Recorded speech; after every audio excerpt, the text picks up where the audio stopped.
Ingatlah kita semua akan kembali menghadap Tuhan Rabbul Izzati, membawa laporan amal ibadah sendiri, semua makhluk menjadi saksi. Melek mantuk jamaah denar angan jawab salam. Assalamualaikum warahmatullahi wabarakatuh. Alhamdulillahil qail fi muhkami tanzilih wa basyiris sabirin alladzina idza asabathum musibah qalu inna lillahi wa inna ilaihi raji'un. Inna lillahi wa inna ilaihi raji'un. Inna lillahi wa inna ilaihi raji'un. Wassalatu wassalamu ala sayyidina Rasulillah al-qail fi ba'di wasiyatih tamanna Jibril ayyakuna min bani Adam li sab'i khisalin ila akhir.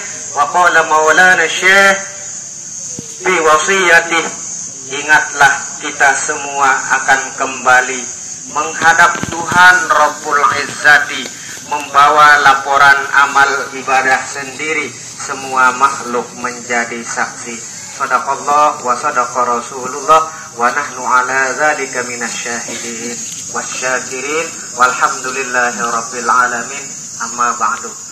Mohon maaf yang seagung-agungnya yang sekedar berdiri mengisi apa yang disampaikan oleh protokol. Lesopok riwayat dijelaskan oleh baginda Rasul dalam hadis wasiyatul Mustafa, tamanna Jibrilu ayyakuna min bani Adam li sab'i khisalin. Ya Ali, bahasan Rasulullah sallallahu alaihi wasallam, malaikat Jibril minta kepada saya supaya dijadikan jadi manusia biasa, menjadi umat manusia, menjadi umat saya, menjadi umat Islam. Li sab'i khisalin, sebab terlalu besar mengerjakan pahala yang 7 jenis itu. Malaikat Jibril niki mele kayun beliau menjadi umat baginda Rasulullah sallallahu alaihi wasallam karena ada 7 pahala yang sangat besar yang dikerjakan oleh umat baginda Rasulullah sallallahu alaihi wasallam. Padahal malaikat maksum, tidak ada dosanya, tidak ada nafsunya, ibadah doang gawe. Apalagi malaikat Jibril. Malaikat Jibril niki presiden malaikat. Apa tugas malaikat Jibril jamaah?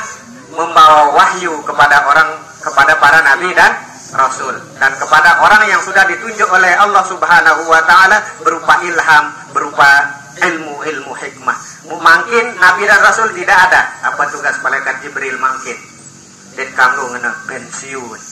Oh, malaikat Jibril tugasnya adalah mengatur urusan malaikat yang lain dan beribadah kepada Allah Subhanahu wa taala. Mbe pahala sak pitu sak temeletang si malaikat Jibril sak pertama salat berjamaah. Insyaallah jamaah Hizbullah Nahdlatul Wathon sebelum kita sholat jenazah terakhir pada waktu asar mesti kita berjamaah. Berarti pahala juga sudah dimeletang, sudah diinginkan oleh malaikat Jibril alaihi salam. Kemudian yang kedua, wa mujalasatus sholihin, bergaul, bertemu, berziarah, bertatapan dengan ulama, orang-orang soleh. Sila niki kelui an mukarramun bapak tuan guru kita. Kita sudah bertemu, berkumpul di tempat niki walaupun di kuburan. Pak insyaallah pahalanya luar biasa. Kemudian wa ayadatil marid, menjenguk orang sakit. Kelui liwatin puskesmas baru wah dang mendok-mendok jaga bahasa timur.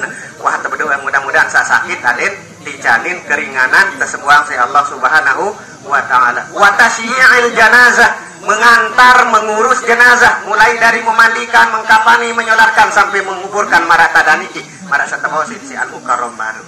Yang peketoan le jamaah jadi oleh-oleh tele makam niki.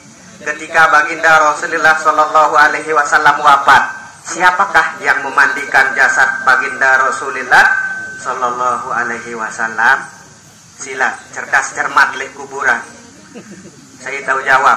Siapa yang mengetahui orang-orang yang memandikan jasad baginda Rasulullah sallallahu alaihi wasallam ketika beliau wafat dulu pada hari Senin, kebetulan sama harinya dengan wafatnya ibunda kita ini. Mudah-mudahan tanda beliau adalah orang mata alal khair, insyaallah mendapat syafaat baginda Rasulullah Sallallahu alaihi wasallam. Yang hafal nama sahabat yang memandikan baginda Rasulullah, insya Allah tidak akan pernah dijangkiti oleh sakit mata, dan insya Allah imannya kuat, dijamin oleh Rasulullah Sallallahu alaihi wasallam dapat syafaat, dan kalau dia meninggal nanti Rasulullah yang akan datang untuk memandikannya, mengkafaninya, menyolatkannya dari alam beliau, dari alam mukjizat beliau. Sila saya paniki, saya sak pandi jasad baginda Rasulullah lain.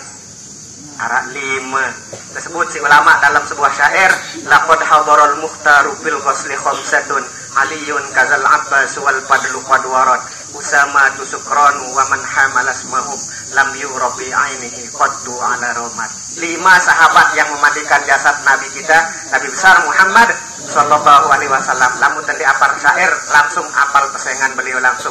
Yang pertama adalah Sayyidina Ali karramallahu wajhah, kemudian yang kedua Sayyidina Abbas, kemudian yang ketiga Sayyidina Usama, kemudian Sayyidina Fadil, dan Sayyidina Sukron.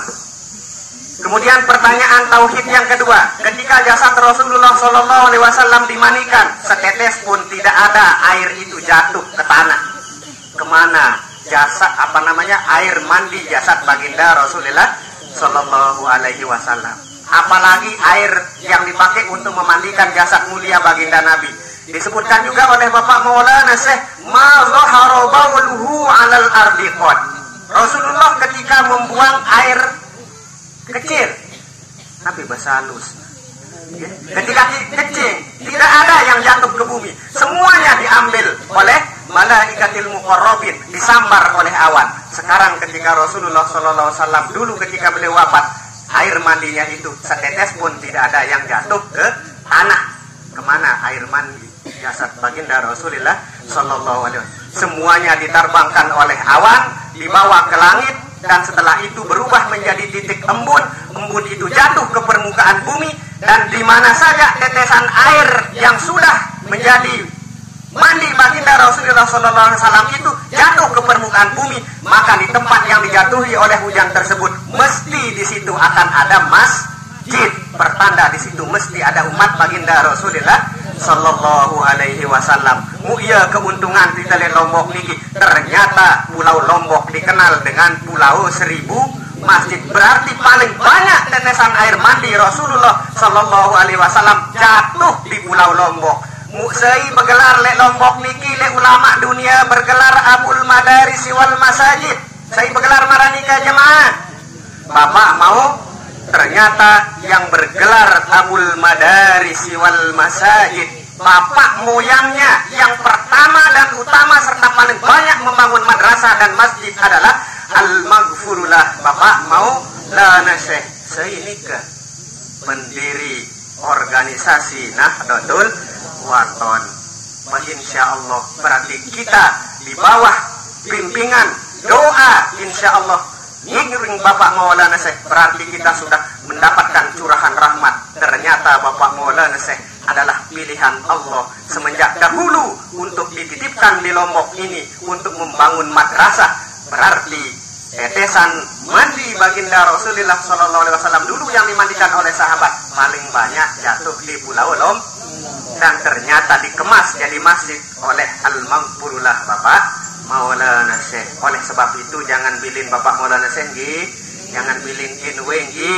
Kita bersama-sama dalam satu barisan, dalam barisan Hizbullah Nahdlatul Wathon untuk menjaga, mengawal kebijakan organisasi. Barisan Hizbullah niki dibuat oleh putri tercinta beliau yang namanya Umi Hajjah Siti Raihanun Zainuddin Abdul Majid. Itulah yang membersamai, yang menjadikan kita bersaudara, bersahabat, walaupun dari manapun kita berada. Insya Allah dalam satu barisan yang nama Hizbullah, dimanapun dan kapanpun kita siap untuk datang bersilaturahmi. Mudah-mudahan ini pertanda kita mendapatkan keberkahan dari Ummuna Hajjah Siti Raihanun dan mendapat keberkahan dari Bapak Maulana Syekh, dan itu semua pertanda bahwa kita adalah orang-orang yang mendapatkan bagian tetesan dari air mandi baginda Rasulullah sallallahu alaihi wasallam dengan sering masuk masjid melaksanakan sholat berjamaah. Mudah-mudahan kita meninggal dunia dalam keadaan husnul khotimah, dan seperti wasiat Bapak Maulana Syekh, jangan nak mati kecuali mati dalam membela Nahdlatul Wathon. Insya Allah mudah-mudahan kita ngiring beliau dari dunia sampai akhirat. Kita saksikan almarhum niki meninggal dalam keadaan bagus nggih. Matat 'alal khair. Matat 'alal khair. Walaupun sudah tadi dimintakan maaf, kita maafkan almarhumah nggih. Pak insya Allah segala hal yang menyangkut hablum minan nas sudah tidak ada pada beliau, dan insya Allah mudah-mudahan beliau termasuk min ahlil jannah. Ampura niki doang Bu Siti Angkatur, mohon maaf. Terima kasih atas segala perhatian. Mohon maaf atas segala hal-hal yang kurang berkenan. Jazakumullahu khairan katsira. Wallahul muwaffiq wal hadi ila sabilir rasyad. Assalamualaikum warahmatullahi wabarakatuh.